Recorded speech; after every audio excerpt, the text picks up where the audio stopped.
千里之行，始于足下。A journey of 1,000 miles begins beneath the feet. We now gather in the Tao to travel the journey together. Welcome to Tao Talks with Derek Lin, where we take a deep dive into the Daodejing by Lao Zi. I would like to invite you to center your thoughts and direct your attention to this moment in time, to the here and now. To be fully present and mindfully aware as we all ready ourselves for this sacred process of the Tao. We're just going to get right into chapter 68 of the Daodejing.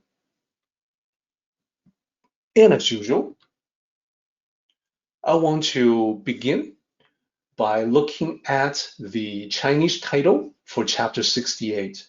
This is the Non-Contention Chapter. So all the Chinese titles are 3 characters, and the last character is always the Chinese character for chapter. So in this case, the 2 characters, 不争, so together, 不争章.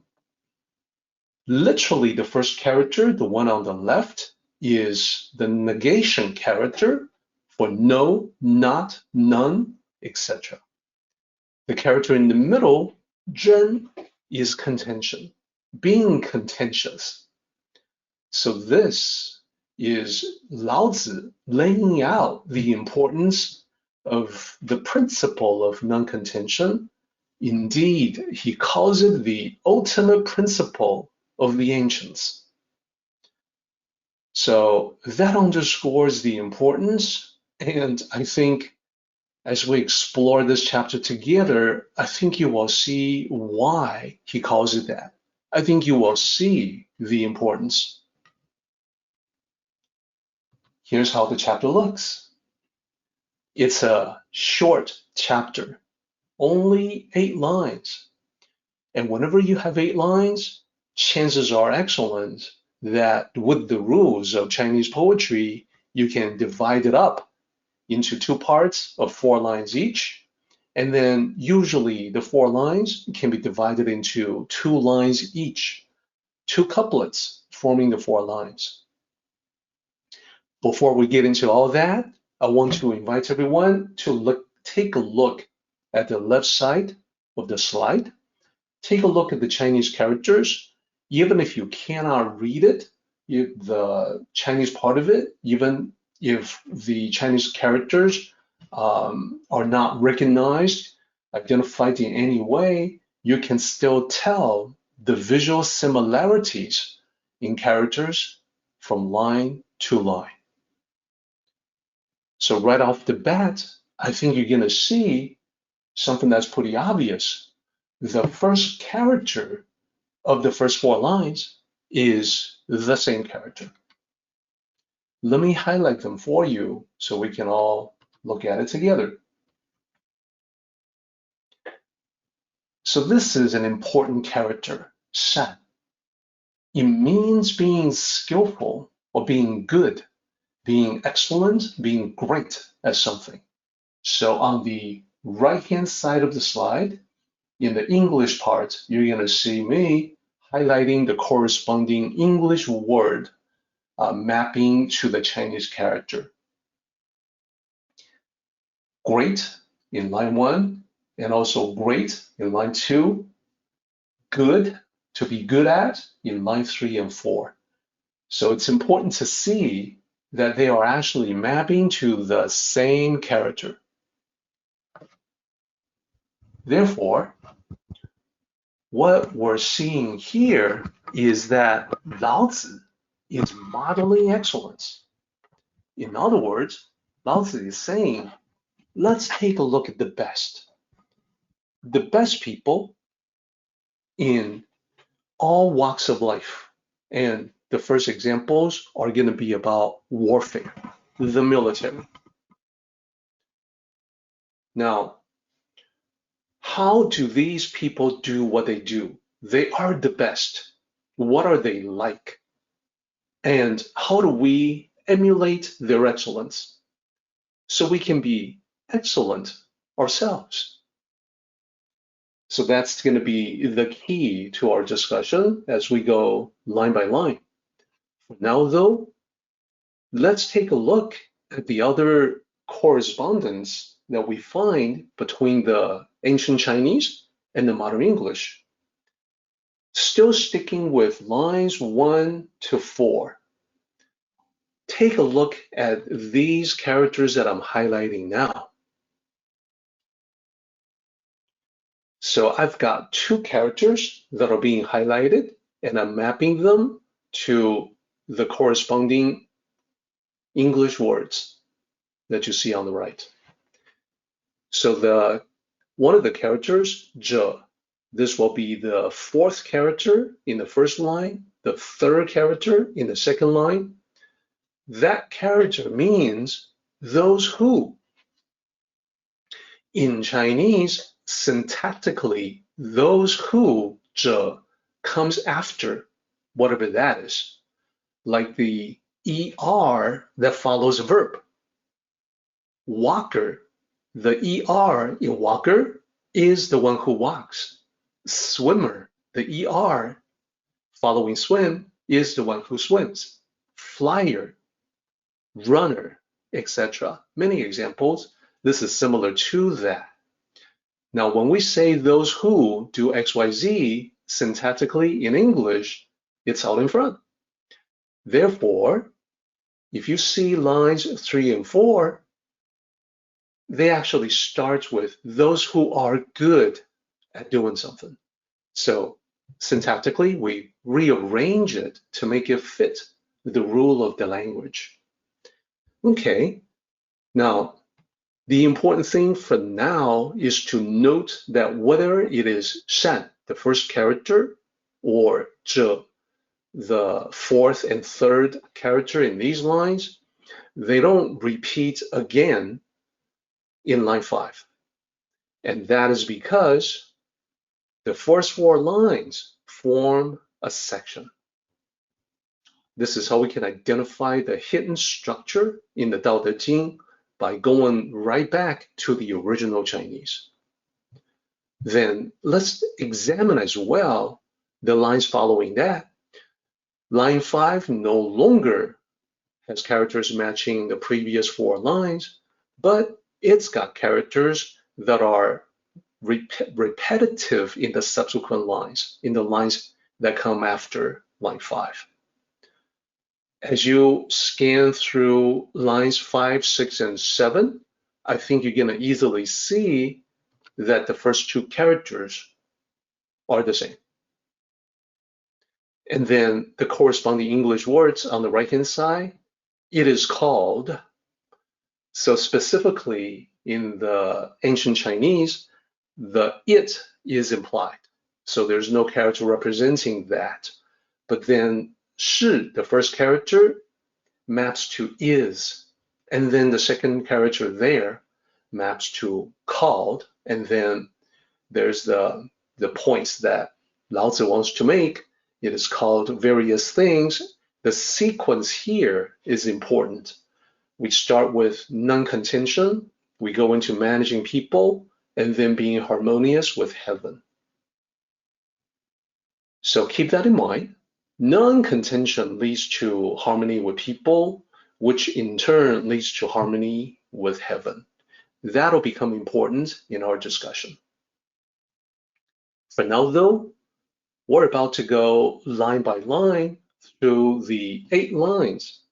And it turns out the 8 lines, they seem simple, but they actually hide a whole world of wisdom. So let's start taking a look at line 1. Line 1 says, the great generals are not warlike. I would like to begin our discussion by taking a look at the very last character that you see there. It is the character wu. What it means is the military, martial, related to warfare. Now I know that when people look at wu, they may automatically think of, oh, I know about wu wei. It's actually not the same character as the wu in wu wei. The sound is different too. Although to a native English speaker, the distinction can be completely lost. This character is the third pitch, wu, whereas in wu wei, it's the second pitch. So it's wu versus wu. And this character is commonly used even in modern Mandarin, and is used in all kinds of different ways that all relate to war or warfare. So here's an example. 武器, the two characters that you see there starts out with the same character that we're looking at here, meaning military, martial, related to warfare. The second character there is a tool, an implement, an instrument. So a tool of war is a weapon. So 武器, the two characters together, that's Mandarin for weapon.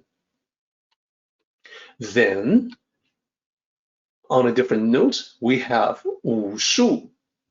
So the first character is the same, military, martial, related to warfare, related to fighting. The second character there, techniques. So martial techniques, 武术. 武术 is phonetically translated, so it's recognized by people as being synonymous with Kung Fu. There are subtle differences in the meaning between the two, but I think only the people who actually study martial arts seriously will appreciate those distinctions. For now, let's just keep our thoughts on the idea that Wu has something to do with battles, wars, warfare, fighting. In this context, it is referring to mindset, attitude, the aggression, the aggressive attitude to fight. So when you put that together, you can see why the first line is translated as the great generals are not warlike. That may seem counterintuitive. The great generals, well, it's their job to fight. It's their job to go into war. How can they not be warlike? They should be the definition of being warlike. They're warmongers. They're responsible for warfare. So let's figure out exactly what Lao Tzu means by this line. The great generals are not warlike.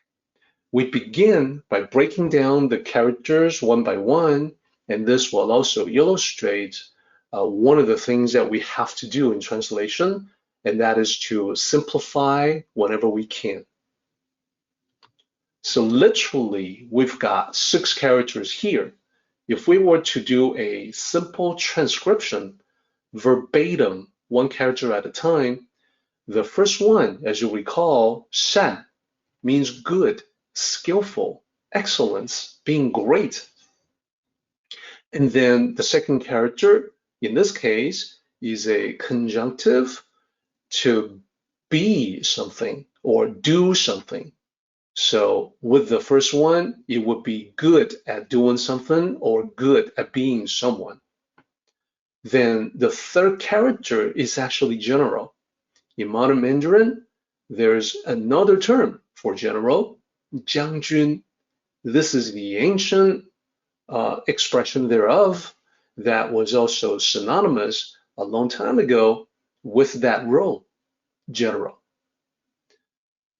And then we have the 者 character, which means those who, and then we have 2 final characters, the negation character, 不, and then the last character is martial, war, military, etc. So the rough translation is unwieldy. If you were to string those up together, it doesn't make for a very good sentence in English. Those who are good at being the general are not warlike. Now, the original Daodejing is written to be very concise. In order to emulate that feel, we want to streamline and simplify. Those who are good at being the general, those are simply the great generals. So we don't want a translation that is verbose. That's the bottom line. Why is that? Well, the more words that you use in a translation, the more it becomes not like a translation, but more like an interpretation or explanation. So there are actually many translations that fail this particular rule. That's where the translator is working really hard to explain the line, but then using so many words that you sacrifice the feel of the original. So when you read the translation, it doesn't feel the way that Lao Tzu expressed himself. So now here, what does it mean? Well, first of all, skillful generals never rush into battle. The great generals always assess the battlefield calmly. They observe and plan. They use the appropriate strategy for the situation, whatever that situation may be. They do not reveal their strength. Rushing into battle would do that. They do not expose their deployment. They keep it close to the vest. And if they find that it is possible to achieve the objective without using force, then why bother using force at all? Achieve the objective. That's the important thing. So the great generals have no bloodlust. They don't have a particular burning desire to fight, to kill, to dominate. They have nothing to prove. They've already shown their excellence with their previous record. Nothing more to prove to anybody. So let's think about how that can apply in life. The same thing can apply to all of us. If we are great generals, in other words, if we are truly in command of our lives, then we become like the great generals of ancient times. We don't need to rush into anything. In any situation, we can calmly observe and assess. We don't need to make a move until we know exactly what it is we're gonna do, what the contingency plans are, what is the next move. There's no need to provoke other people in our daily lives, get them mad. There's no need for us to prove anything, prove ourselves to anybody. This is all the more important because what we want to do is to build harmony with the people around us, not ill will. So right off the bat, we can see what Lao Tzu meant for ancient times, but then we find that we can readily apply what he says to our modern existence as well. Let's continue. So there's more to say about that. What Lao Tzu is saying here is very consistent with what he has expressed elsewhere. Lao Tzu has always been about the horrors of war against senseless violence and brutality. So this is expressing those same ideas. And yet, Lao Tzu is also making the point that just because you are peaceful, that doesn't mean you're weak. So here, he's combining those concepts. The great generals are out for peace, not war, and yet in battle, they are exceedingly effective. Let's take a look at the concepts that Lao Tzu has expressed elsewhere in the Daodejing. For example, chapter 30 of the Daodejing says the following. It starts with a couple of lines. The one who uses the Tao to advise the ruler does not dominate the world with soldiers. So this is the same kind of idea, the wise counsel, the wise minister who advises the ruler, the king or the emperor. That person is not warlike, despite being extremely effective. There's no need in that effective, efficient minister to dominate anybody or anything.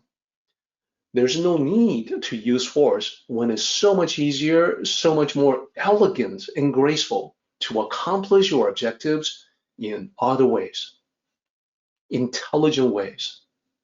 So this is chapter 30. It is not the only example. In this first two lines that I'm listing here, it is followed by many more lines in chapter 30 that expresses the same worldview about military might. So further down in chapter 30, Lao Tzu says, the place where the troops camp, thistles and thorns grow. Following the great army, there must be an inauspicious year. What he's saying there is that the army is a bad thing. Violence is a bad thing. Warfare is a horrible thing. And he makes it very explicit. He talks about a good commander in that chapter, which corresponds to the great general in this line. A good commander achieves results and then stops, does not reach for domination.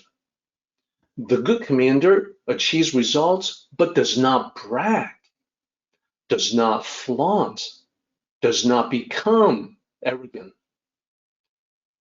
That commander, like the great general, achieves results only out of necessity, without any need to dominate another country, a region, group of people, nothing. So the great general is also a gentle person in demeanor, and yet extremely strong. Let's take a look at another example where Lao Tzu expresses the same concept.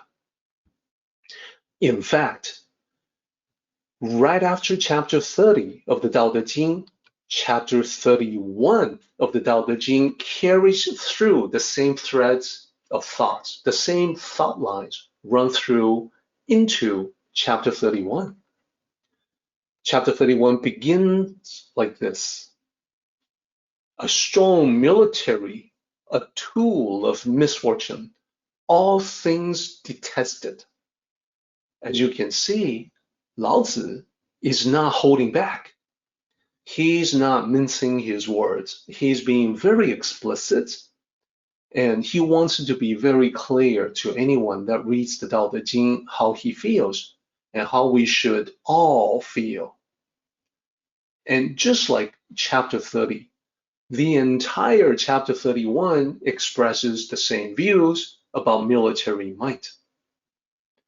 He further says, Lao Tzu wrote, the military is not the tool of honorable people, and they should only be used out of necessity. They should only be used with calm detachment, which is the demeanor of the great general that we're talking about here. Victorious without glory. Lao Tzu knew that there are so many people out there, the common idea is to glorify violence and killing. And if you feel that is too strong a statement, just look around at our world today. The problems that we're having now can be directly tied to depictions, imagery of the glorification of killing and violence. any of our action movies involve explosions and gunfire. That's just the way it is. And that's the way it has been in our culture for decades and decades.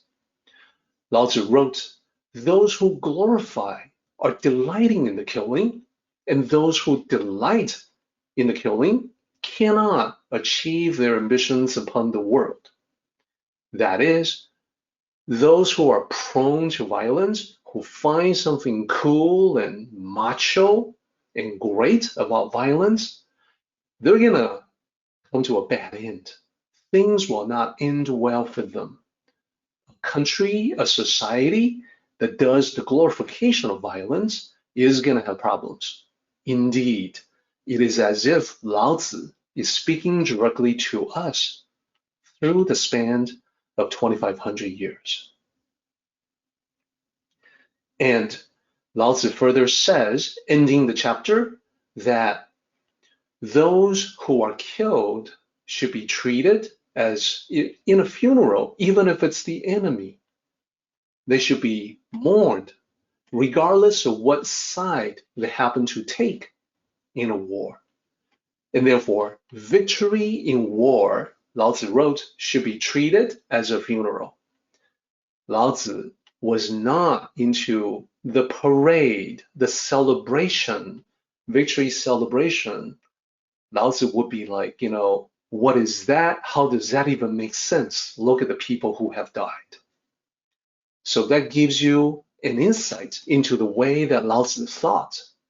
That is expressed very clearly in 30, 31, and this chapter 68. Let's continue.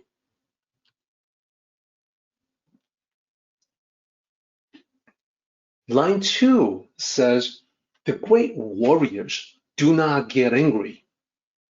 And I want to pick out the last character there, nu. So nu has a simple meaning, anger or angry. Those are the two possibilities. In this context, nu covers extreme emotions, rage, frustration, etc.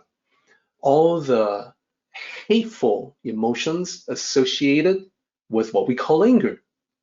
And keep in mind that anger is closely associated with fear.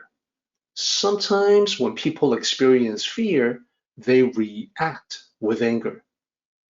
And note that this is not just against opponents, like on a battlefield, not anger toward the adversary, but also anger in general. That is, anger for oneself.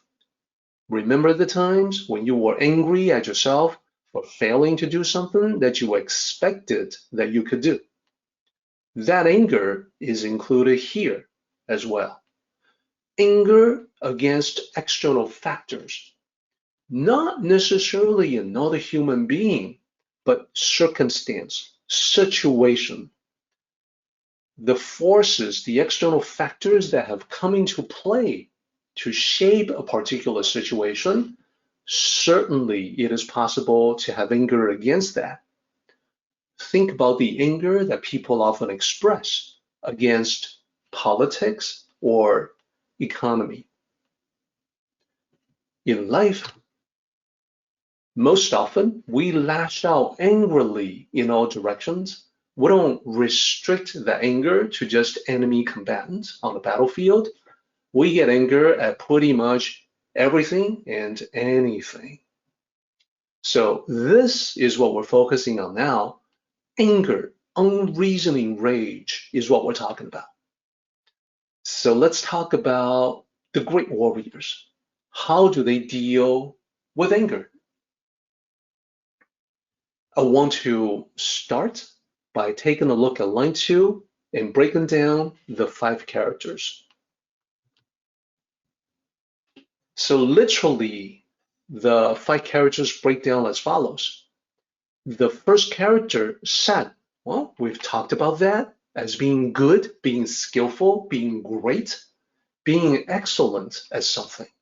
So it still means that, still means all of that. The second character there, zhan, that means battle, war. And then 者, the third character there, that is those who. And then 不, the fourth character there, that's the negation character, no or not.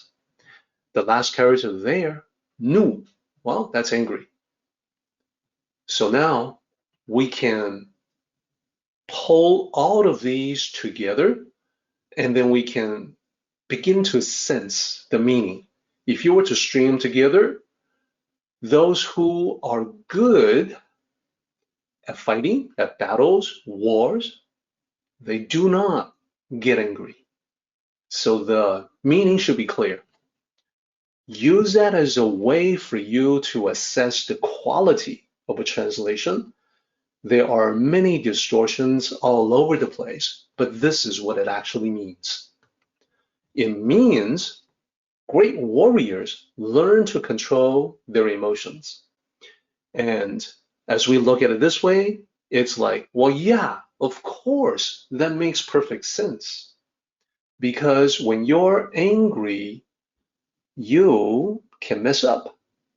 You can go rushing forward without thoughts as to consequences or collateral damage.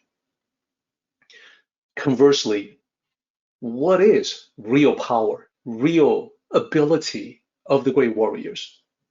Well, it's not showy. It's not flamboyant.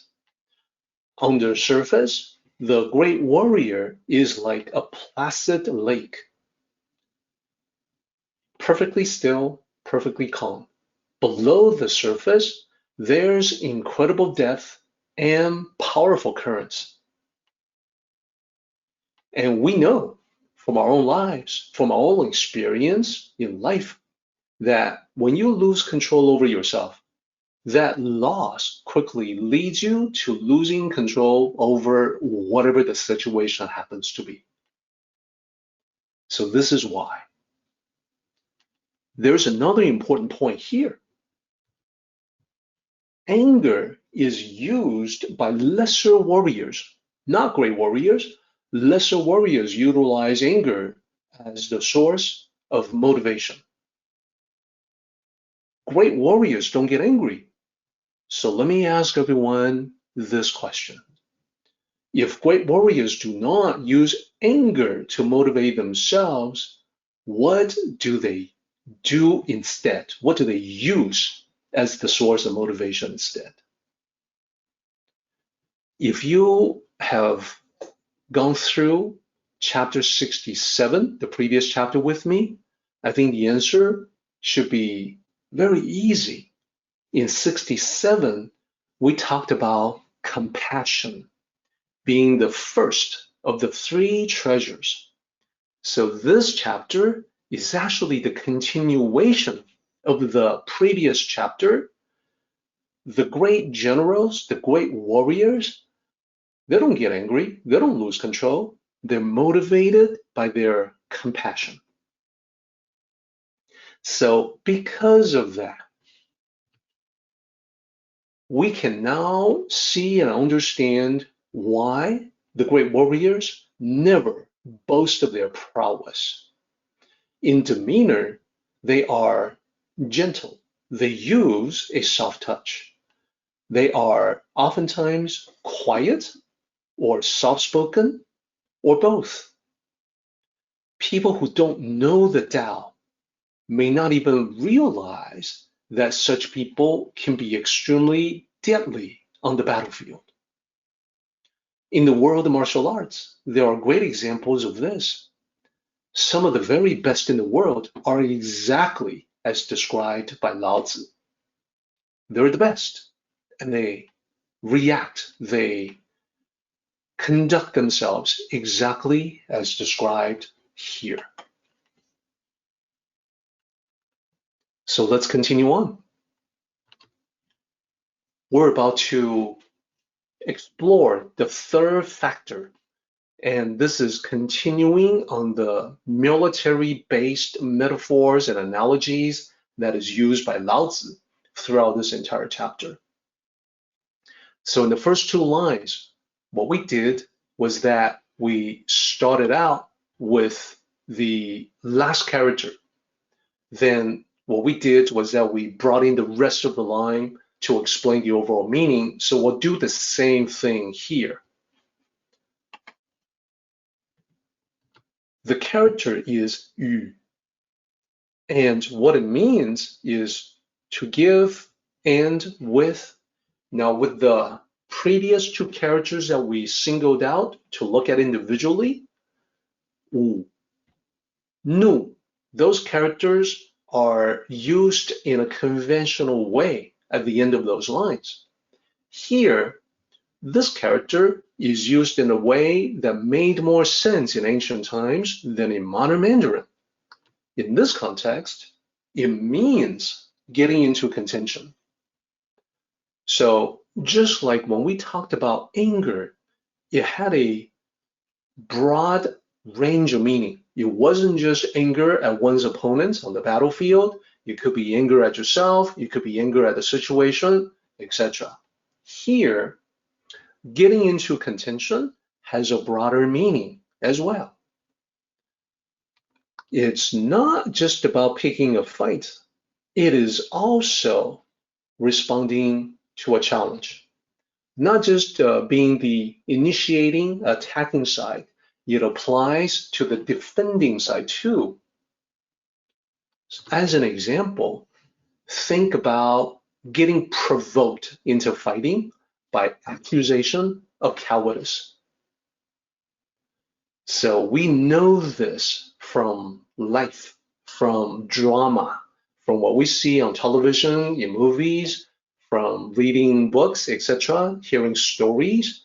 This is the same thing that we saw ever since we were little, in the kindergarten, in elementary school, when we were kids, that one kid who's a bully can get the other to start fighting by accusing that kid of being chicken, meaning coward.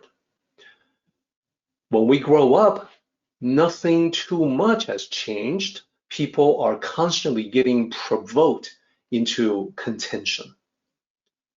Like, what's the matter? You don't feel up to it? You know, what's the matter? You yellow, meaning cowardly? So the skill in Tao cultivation is to not engage.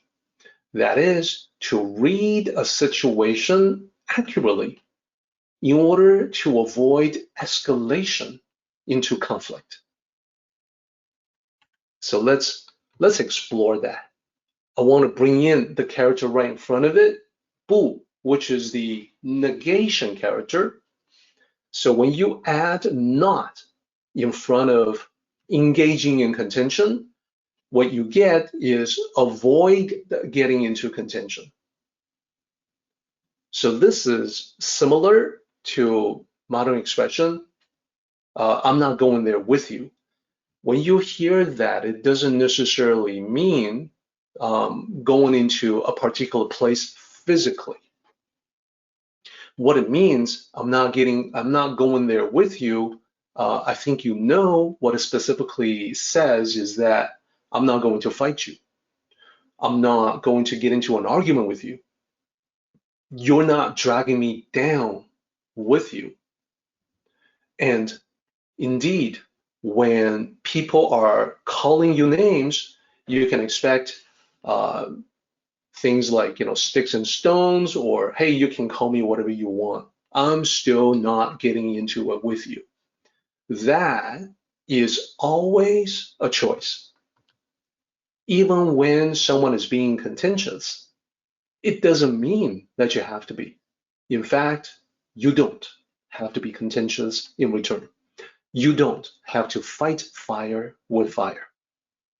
You don't have to yell back louder when someone is yelling at you. That's a lesson that I myself have learned. Now, the reasoning here, the Tao teaching, is that you always have a choice. So why have your moves be dictated by someone else? That doesn't make any sense. You want to follow your own plan at your own pace. Lao Tzu is pointing out that the better choice is to disengage. By not engaging with others who want to be contentious with you, you sidestep the possibility of falling into a trap that they have set up for you. Instead, you make your own preparations so that if and when they make a move, you are ready and you are the one who will dictate how things will go from there. So by saying this, by pointing this out, you can see the connection between this, the skillful warrior, and the great general. This is all linked together.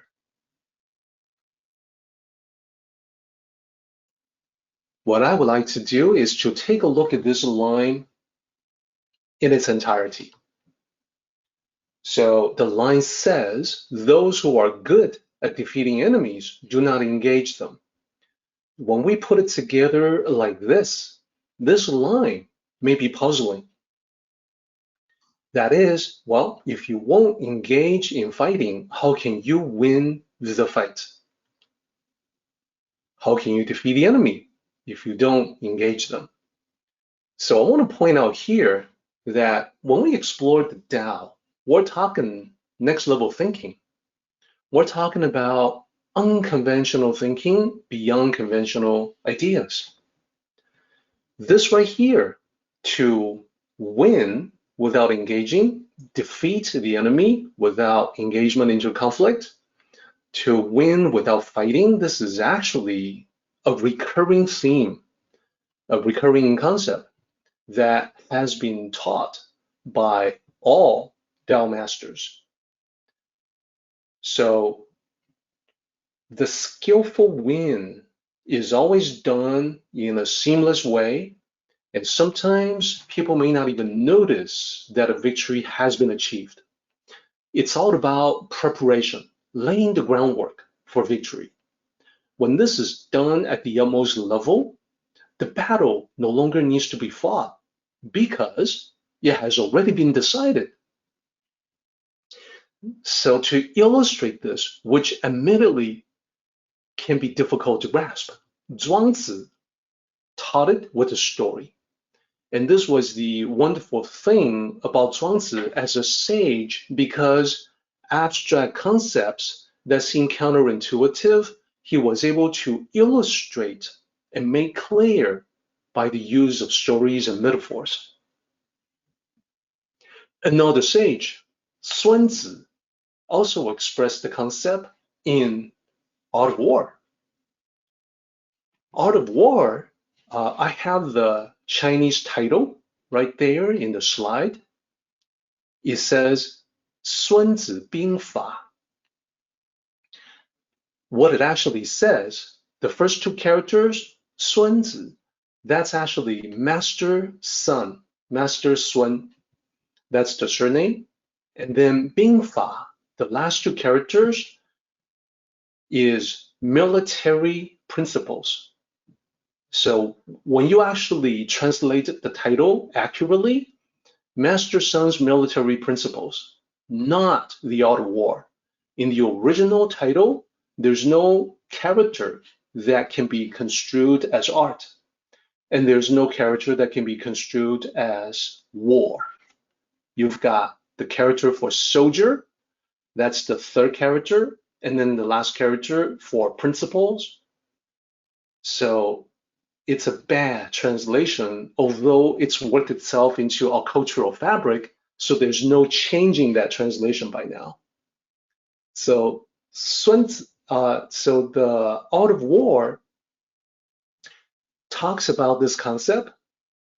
And before we get into exactly what Sun Tzu said, I want to introduce everyone to the story that was written by Zhuangzi to illustrate the same concept.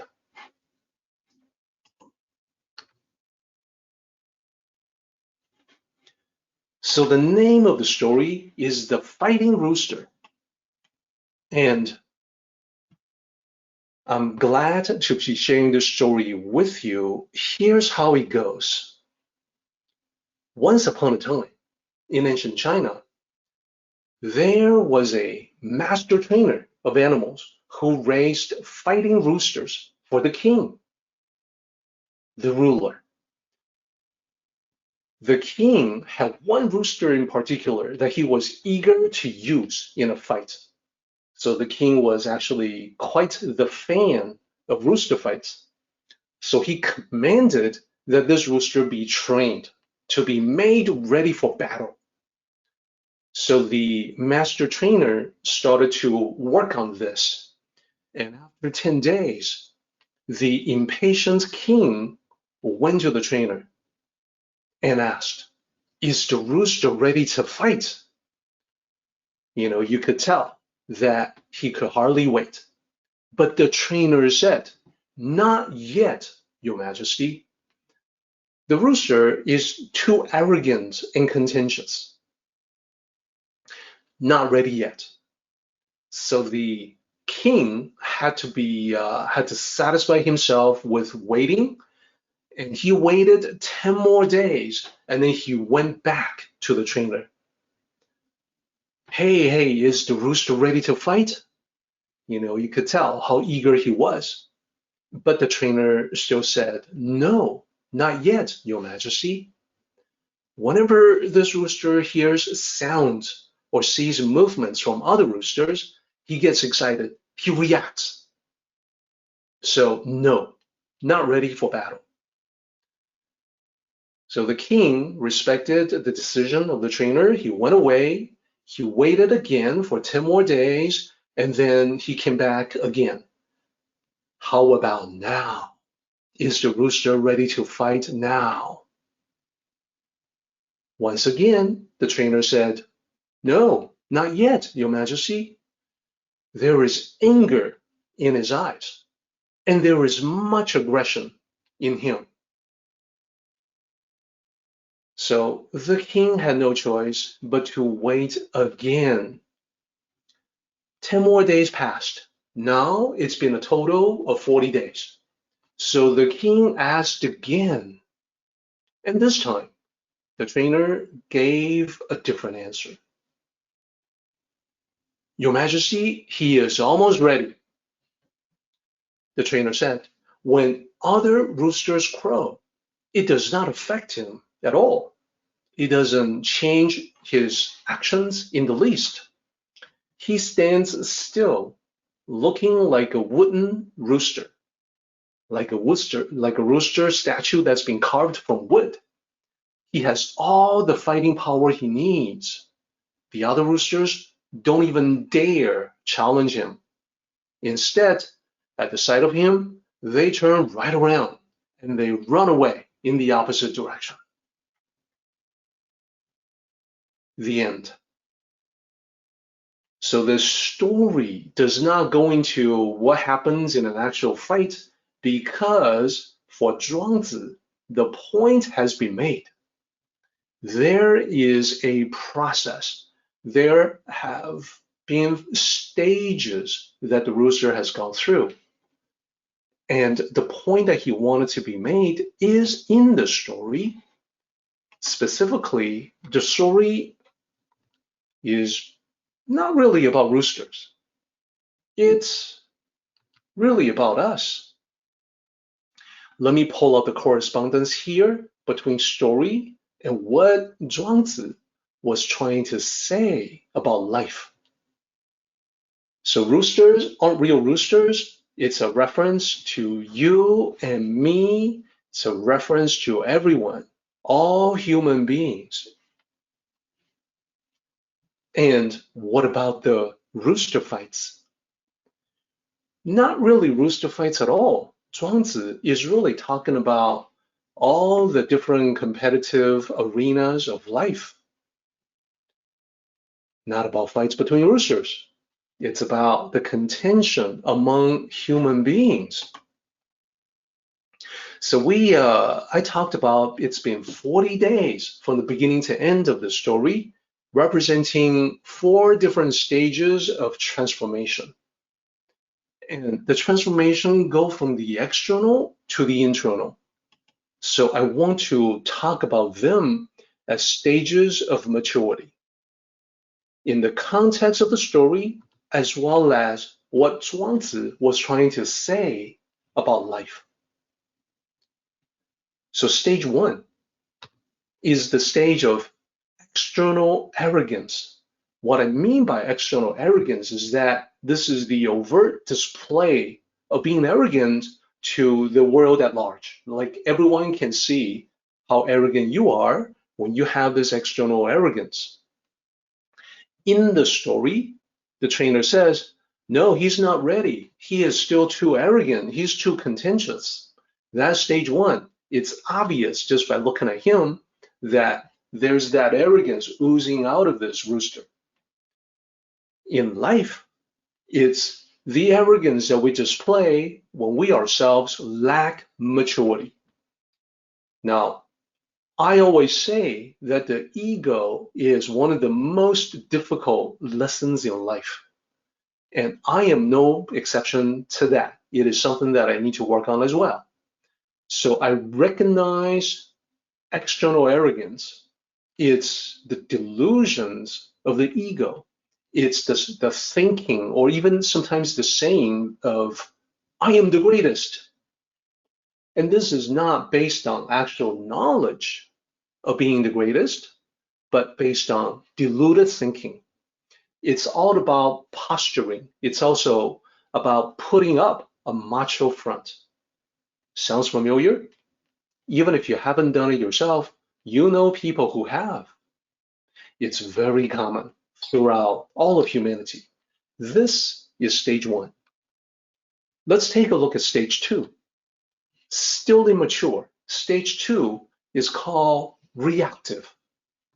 In the story, the trainer says, well, whenever he hears sounds or sees movements from the other roosters, he jumps, he reacts immediately, he gets excited. Okay, now, what happens when you are jumpy and excitable is that you become very easy to distract and hence very easy to manipulate. You are giving these wild reactions out of in response to external stimuli.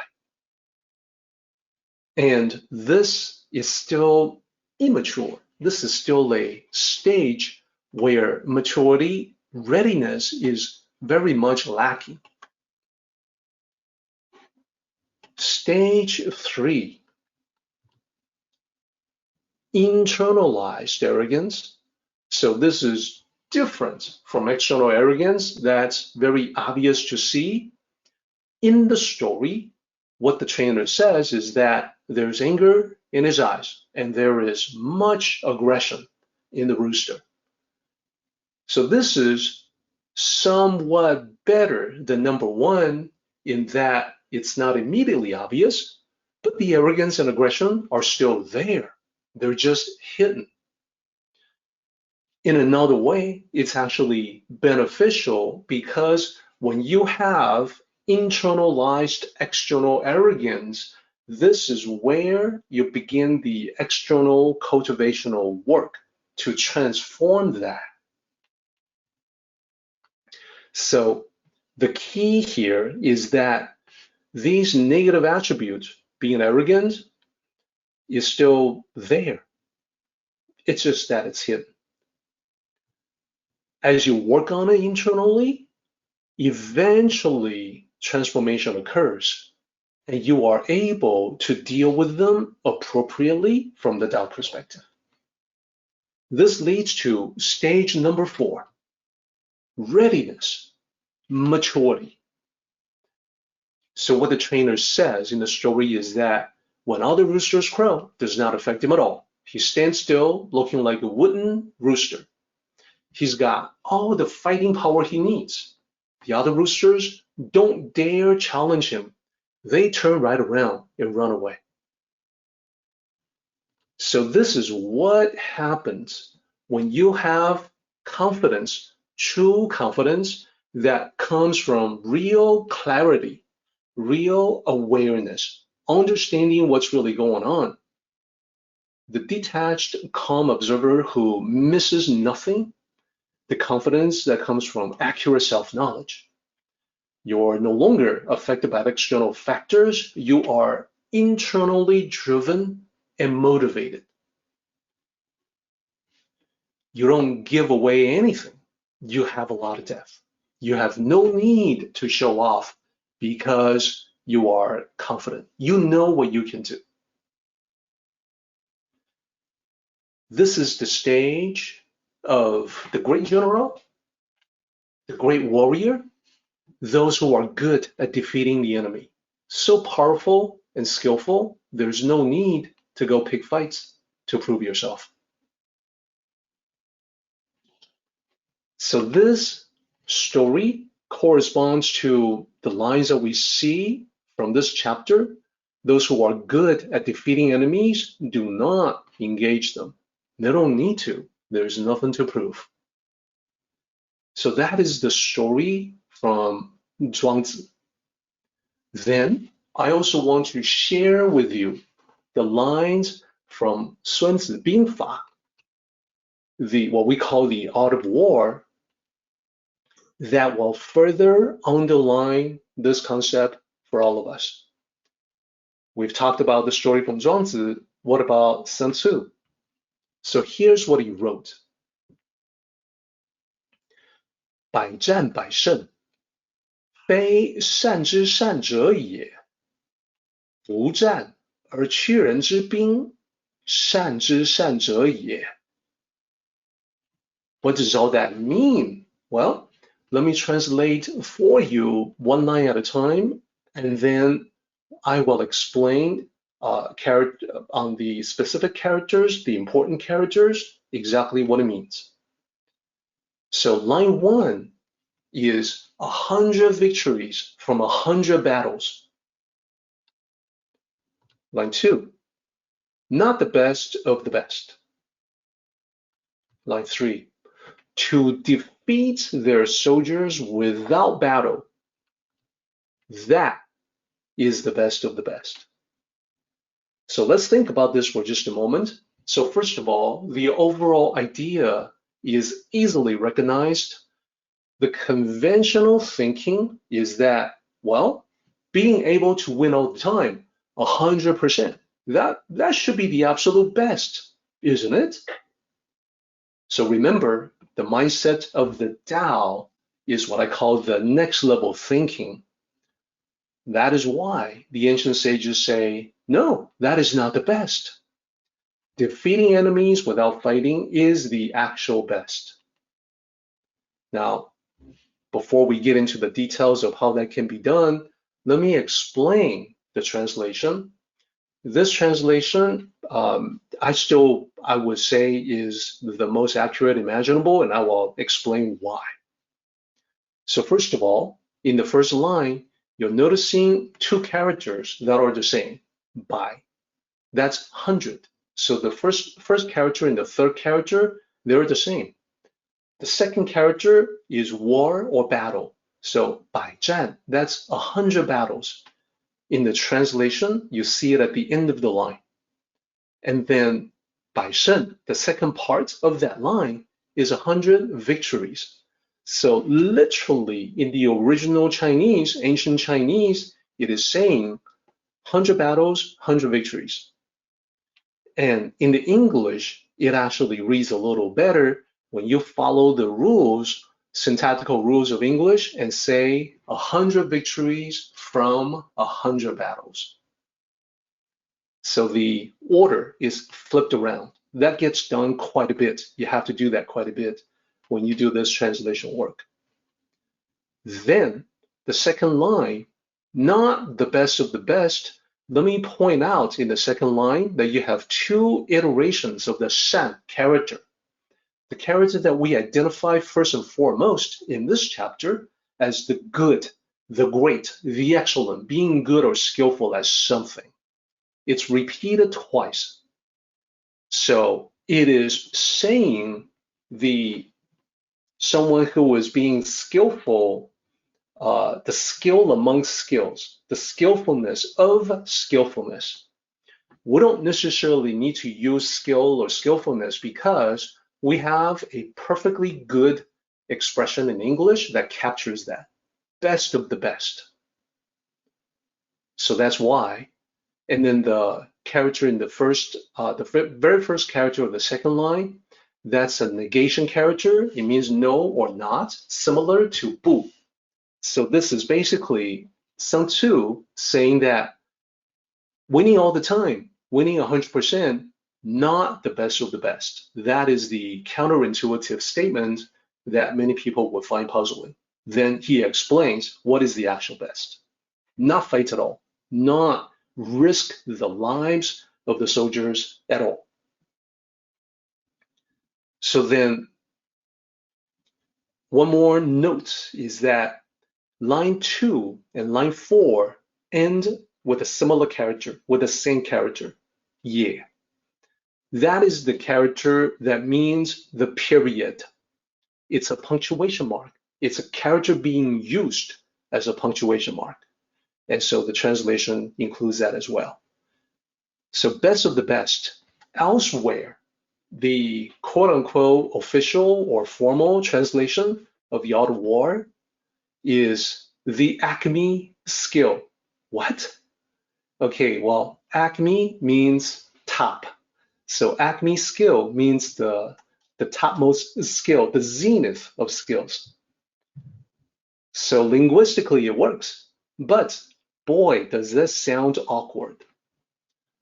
So now let's stick with this translation and talk about how can it be, how can you win without firing a shot? There are actually many possible ways. I'll give a few examples. Number one, psychological warfare. That is, demoralize the enemy and defeat them without a single shot being fired. They simply surrender. No fighting necessary when they're sufficiently demoralized. Number two, another possibility, cut off supplies, force a surrender. So again, no need to fight if the other side surrenders. Number three, and this is the ideal in the Tao, remove the reason for the conflict in the first place. Create a win-win situation that benefits all. No need to fight. Turn enemies into friends. That is the ideal in the Tao. And furthermore, because we talked about the effectiveness, the excellence of the general, the warrior, those who are good at defeating enemies, the concept in the Tao is to be able to back any of the above possibilities that we talked about, psychological warfare, cutting off supplies, removing the reason for conflict, back them up with actual war-making ability and total readiness, just like the rooster. The kind of calmness and composure that you have when you reach that level, when you're in that state, that is extremely powerful. And it comes from within. So now I think you can see exactly what Lao Zi was getting at. It is echoed in the story about the rooster, training the rooster, further echoed in the Art of War when it talks about the ultimate. What is the ultimate warrior? What is the best of all? It's not to actually subjugate or dominate anybody. Let's move on. Line 4. Those who are good at managing people lower themselves. Okay? And I hope this gives you pause because the first 3 lines all have something to do with war. The general, the warrior, those who are good at defeating enemies. This line is different. How is it different? Well, this is actually something that applies universally. It's not just a military chain of command. Good at managing people, it could be the military, but it could also be just about anything else. This is a switch from the military to managing people in general. This switch makes it clear that Lao Tzu is using the military theme to really talk about life. This chapter is actually about life, not just war. And indeed, war, we know, is part of life. We would like to see it not be part of life so much, but we cannot deny that there's been warfare since the dawn of human history. So then, a good commander follows this particular principle, lowering himself. That is, the good commander, military commander, is with the men, not above them. That is, he is able and willing to do what the men do, fight with the men, understand their struggles. He's not hiding away in a bunker somewhere, protected, expecting all the soldiers to do the heavy lifting. So that is the picture of a great leader in the military, and it applies to everyday life as well.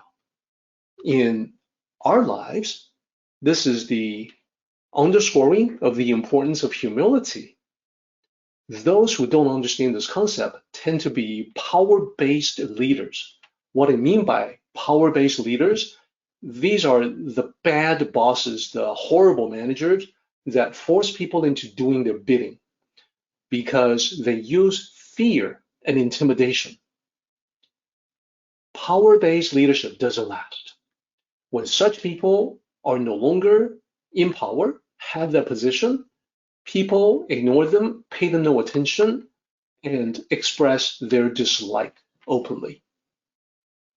On the other hand, someone who does understand the importance of humility, this is the leader who follows the Tao. This is the one that people respect and like. You've seen them. In our lives, there's not as many of these as one would like to hope, but this is the kind of people we recognize as the good boss or the great boss. These are the people who put the team first, themselves last. They don't try to take the credit.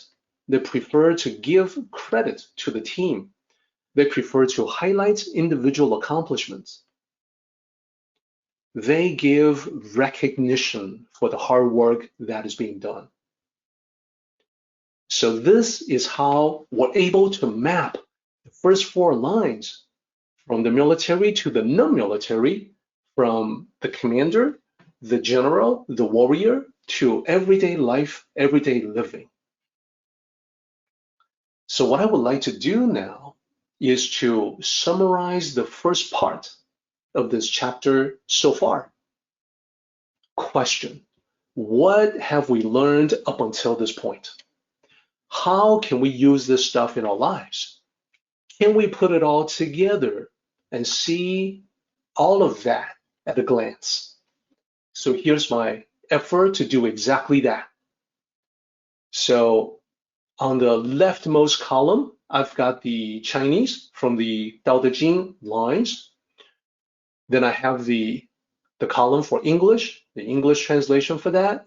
And then I have a column for how it applies in a war situation, in a military situation. Then I also want to talk about, most importantly, how it applies to life. So let's summarize. The first one, not warlike. So in war, this is a reference to the general, the great general, who does not charge into battle. As we have talked about, the great general is calmly assessing the situation and formulating the right strategy. What about less?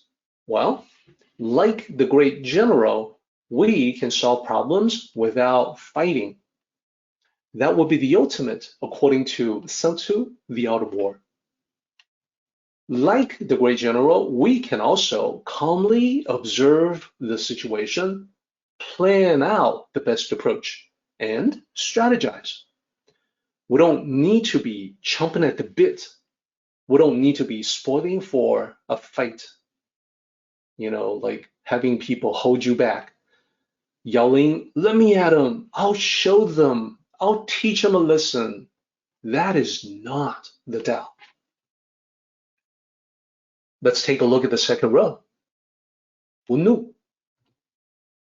No anger. So this one, I think, is easy. The great warrior never loses control.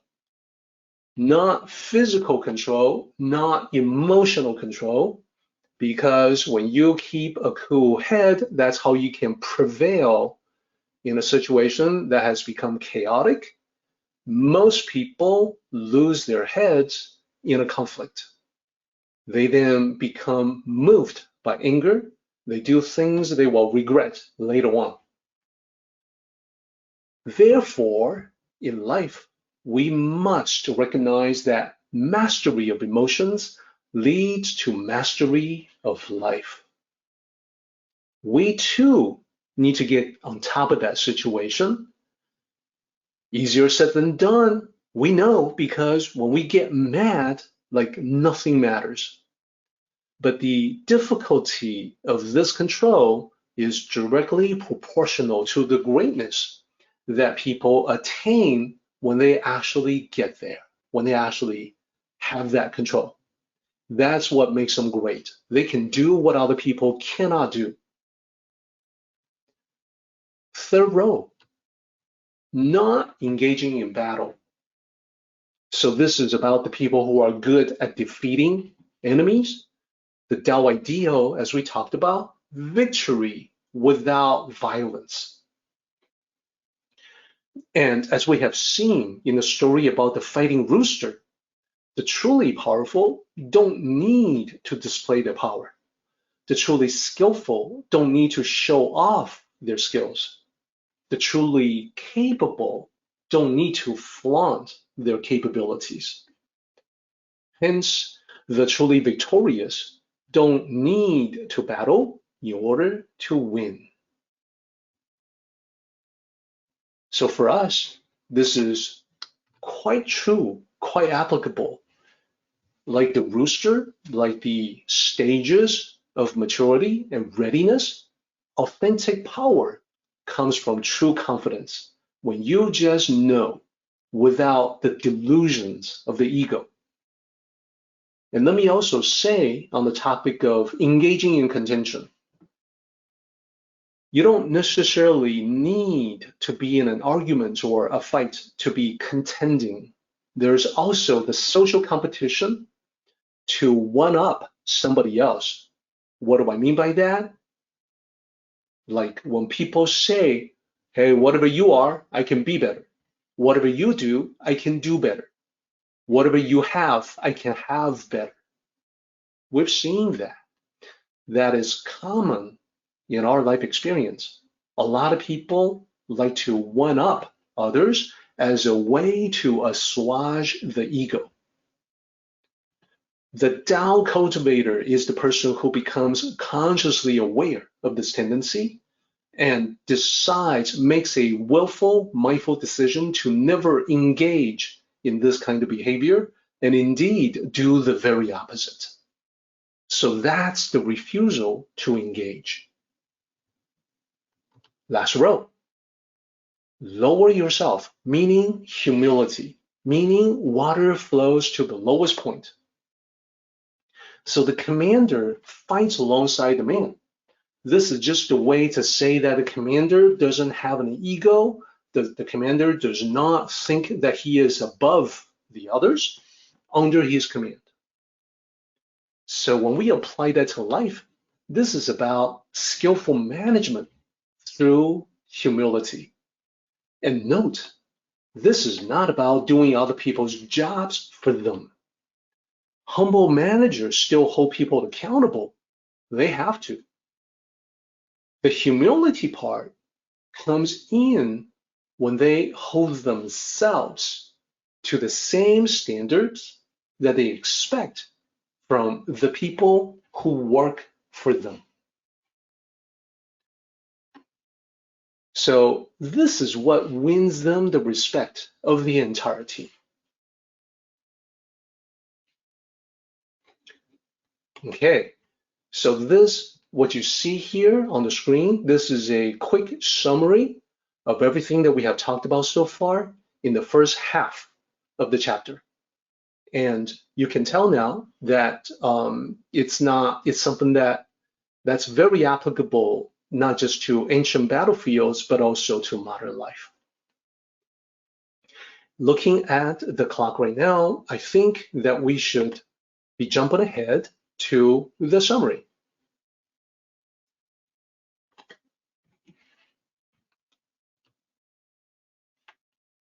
In the summary today, I would like to make it a point to challenge everyone that it's not good enough just to understand what the ancient text means.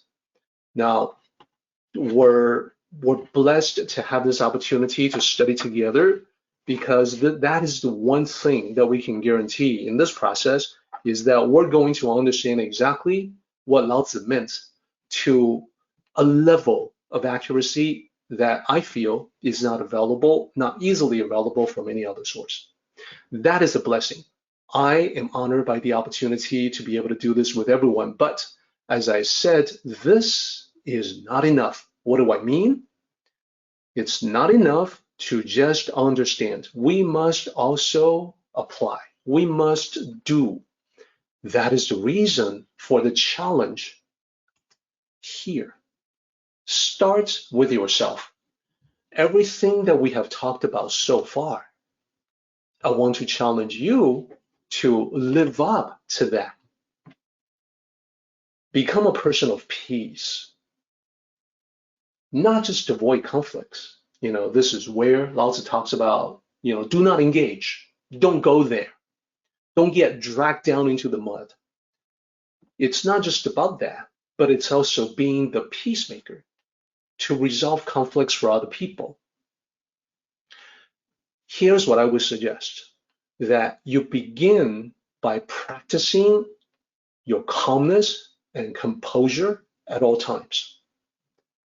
When you are able to do this consistently, no matter what is happening around you, you can get to the point where people look to you to mediate disputes for them.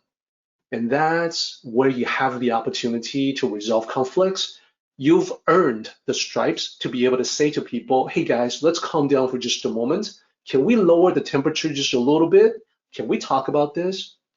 So to be a person of peace is not to sidestep conflicts. That's not the only thing, but to be the peacemaker, to bring the peace. Number 2, master your emotions. So here I say refrain from jumping to conclusions. I'm also saying no hitting the ceiling, no flying off the handle, no easily getting provoked into rage. We gotta control it. We gotta be able to think through it. And a great practice that I recommend is the detached state of mind. That is, when you're thick in the middle of a situation, it is very easy to forget. It's easy to lose control and get caught up in the situation itself. You forget yourself in the heat of the moment.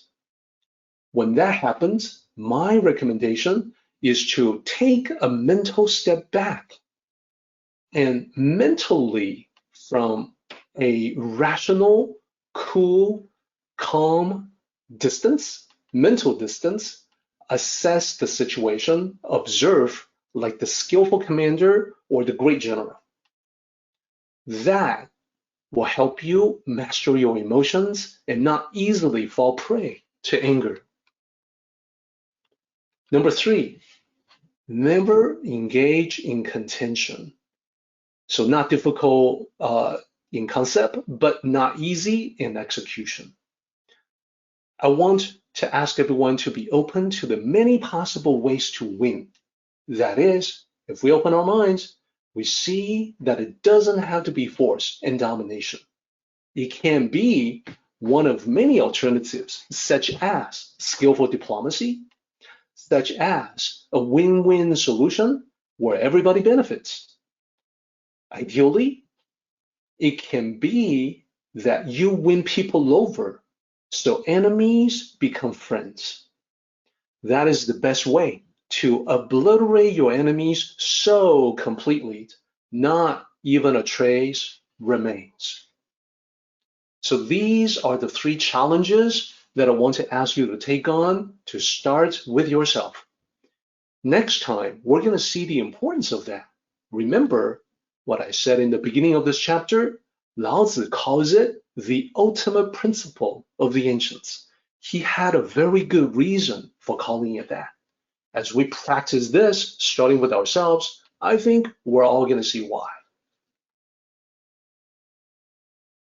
Our meeting has come to an end, but the journey continues on. Let us all travel safely so we can meet again.